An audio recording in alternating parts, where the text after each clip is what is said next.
Hallelujah. प्रभु यीशु मसीह के मधुर और मीठे नाम में आप सबों को एक बार फिर से जय मसीह की। मैं रेवरेंड मेहर सैमुअल एक बार फिर आपके समक्ष आया हूं और परमेश्वर के वचन से रूबरू करूं। बड़ा अच्छा लगता है कि हम जब परमेश्वर के वचन को पढ़ते हैं और उसे अपने जीवन में लागू करते हैं और लागू करने के बाद दूसरों को हम बताते हैं। मेरे प्रिय अजीजों, परमेश्वर का वचन जो है वो जीवित है और मरे हुए इंसान के बीच में भी जान डालने वाला है, वो प्रभु यीशु। आइए क्यों ना हम थोड़ी देर के लिए प्रार्थना करें और उस परमेश्वर के वचन में जाएं जो आज प्रभु ने मुझे दिया है, ताकि मैं आप समूह को उसको बांट सकूं। आइए प्रार्थना करें। जीवित परमेश्वर, महान प्रभु यीशु मसीह, हम आपके चरणों में आते हैं। आज का जो ये वचन है प्रभु जी,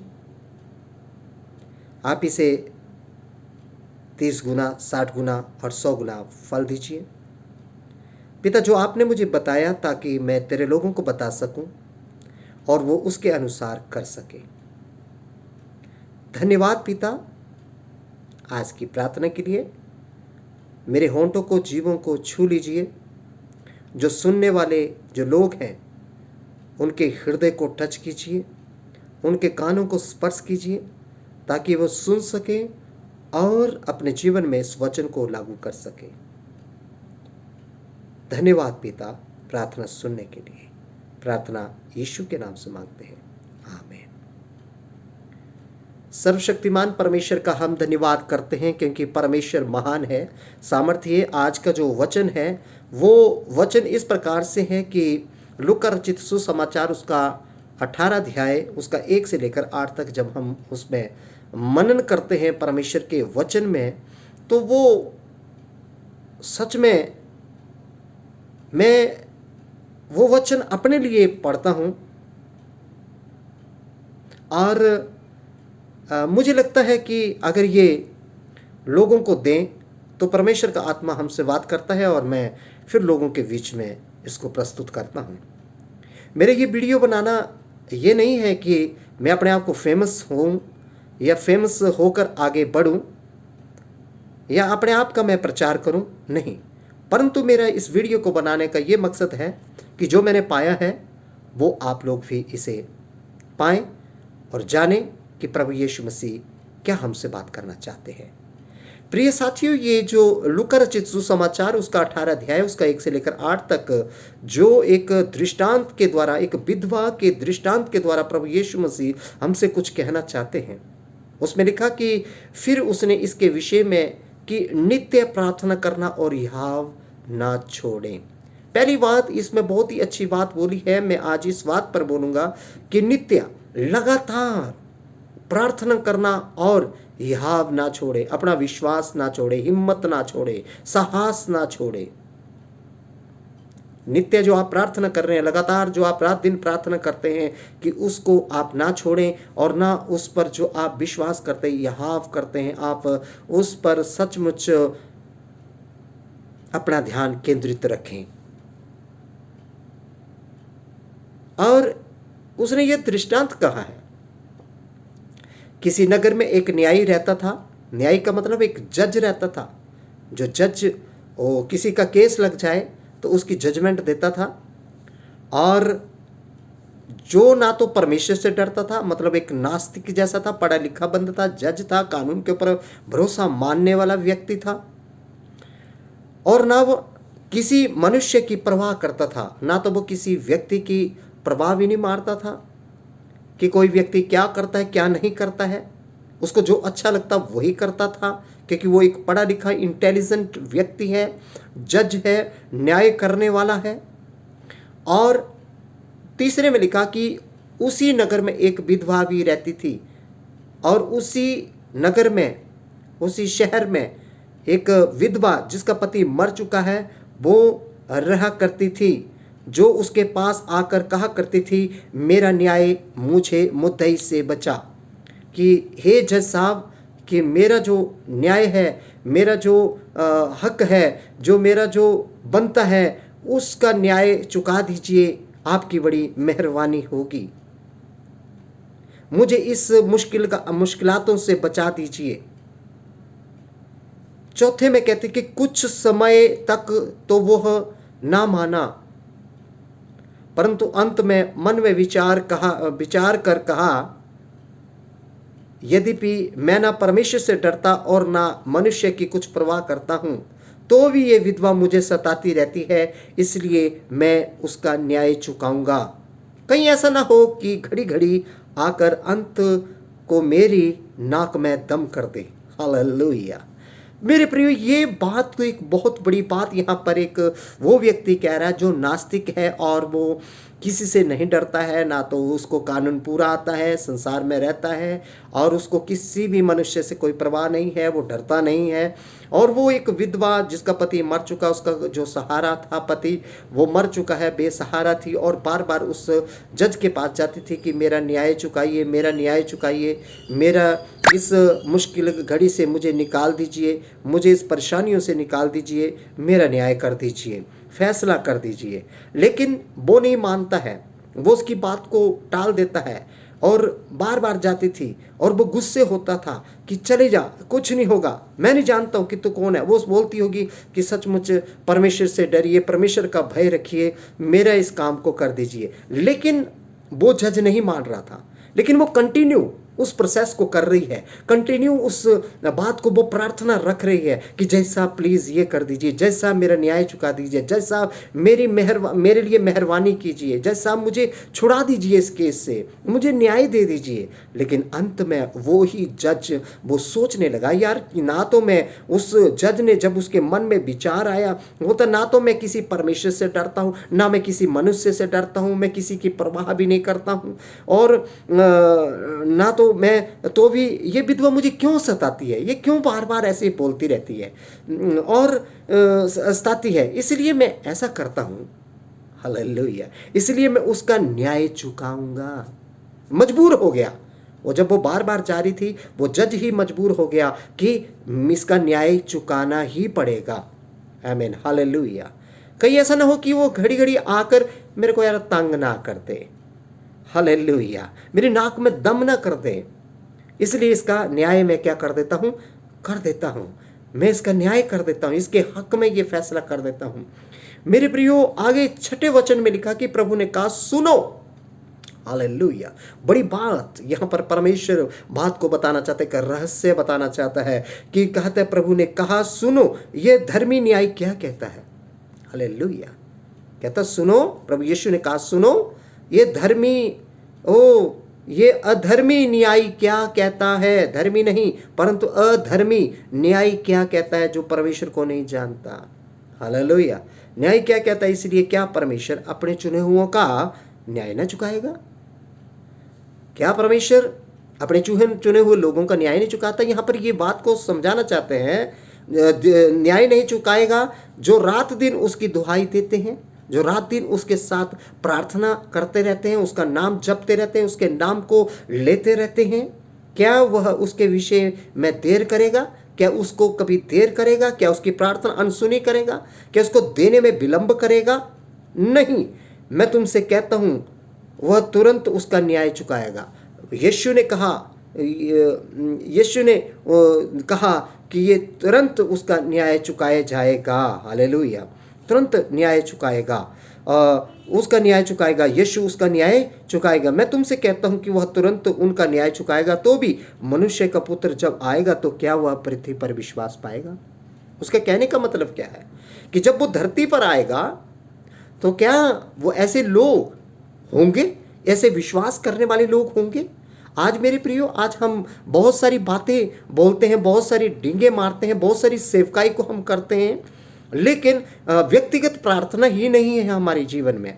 व्यक्तिगत प्रार्थना ही नहीं है। इसका कहने का मतलब जो व्यक्ति कंटिन्यू प्रार्थना करता है, कंटिन्यू परमेश्वर से बात करता है, जब एक जज का हृदय बदल सकता है, क्या परमेश्वर का हमारे प्रति हृदय नहीं बदलेगा? जिस विषय के लिए आप प्रार्थना कर रहे हैं, मैं आज आपको उत्साहित करना चाहता हूं, जिस विषय के लिए आप प्रार्थना कर रहे हैं, आप लगातार उस विषय के लिए प्रार्थना करते रहे और परमेश्वर उसका प्रतिफल आपको देने वाला है, जल्द ही देने वाला है, आपको जल्द ही उसका उत्तर देने वाला है। आप निराश ना हो, आप हताश ना हो जाए, परंतु परमेश्वर के साथ बने रहे। अगर इस दुनिया के जज का न्याय, दुनिया के न्यायी जो उस जज का हृदय को प्रभु उस विधवा के द्वारा बदल सकता है, तो परमेश्वर तो हमें चुना हुआ है, हमें मोल लिया हुआ है, खरीदा हुआ है अपने लहू के द्वारा। और परमेश्वर का वचन बताता है कि मैंने तुम्हें माँ के गर्भ से चुन लिया, ताकि सचमुच माँ के गर्भ से मैंने तुम्हें चुन लिया है।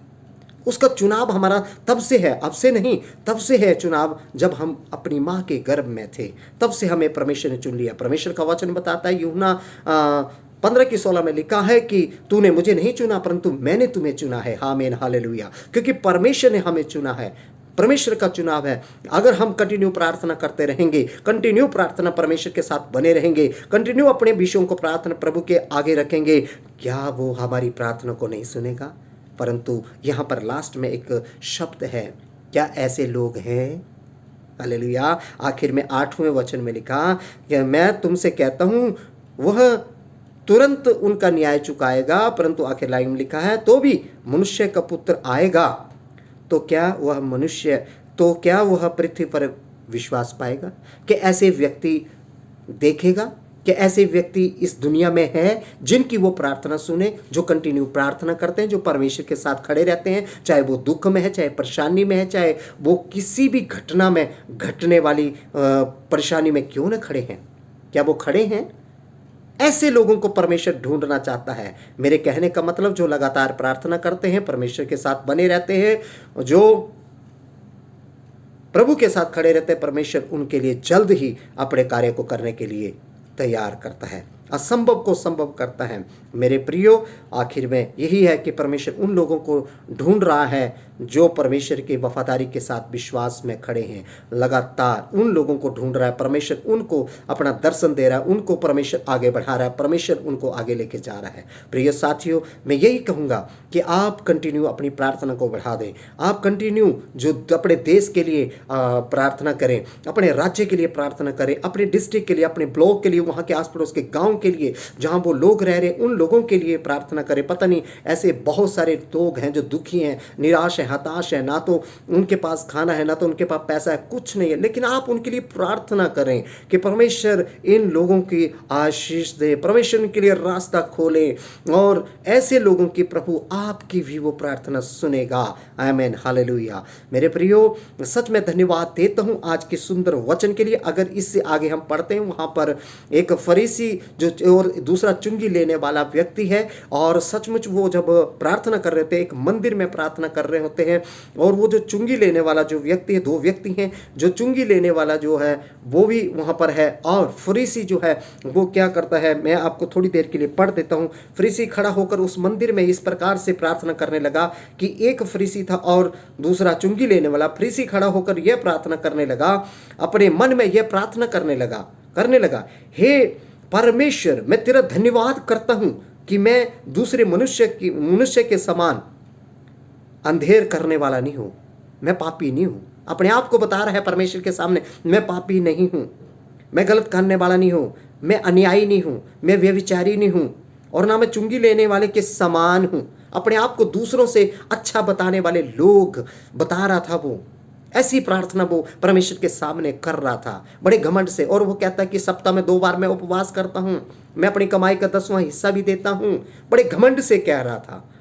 लेकिन जो पापी मनुष्य था, चुंगी लेने वाला, उसने आकाश की ओर भी नहीं देखा, और अपना सिर उस परमेश्वर की ओर अपनी नजरें भी नहीं उठाई, और कहा, हे परमेश्वर, मुझ पापी को क्षमा कर दे।